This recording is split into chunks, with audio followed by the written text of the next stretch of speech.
டேய் நான் வீட்டுக்கு போகிறேன்டான்னு. ஆஹா இங்கே வா உட்கார வச்சு கதை பேசி சாவடிப்பான் நம்மளை. டேய் பஸ் வந்துச்சுன்னா கூட ஆஹா இல்லை நான் அப்புறம் போகிறேன். என்ன கதை பேசுவோன்னா இன்ட்ரெஸ்ட்டாக கதை சொன்னால் கூட நான் சரி நான் கேட்டுட்டு உக்காந்துருப்பேன்.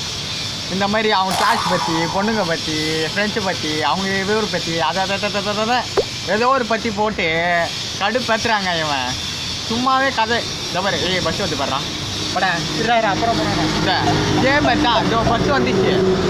போடானா ஆஹா இருறா மச்சான் நான் சொல்கிறேன்டா இருறா ஒரே நிமிஷம் கேட்டு மொத்தம் போ அப்படின்னுவான். இல்லை அது வரத்துக்குள்ள சொல்லி முடிக்கணுங்க, அது அவனுக்கு தெரியணும். இல்லை அது வர்றதுக்கு இந்த பஸ்ஸு போனால் அதோட அது ஒரு மணி நேரம் 6 மணி நேரம் ஆகும் அந்த பஸ் வர்றதுக்கு.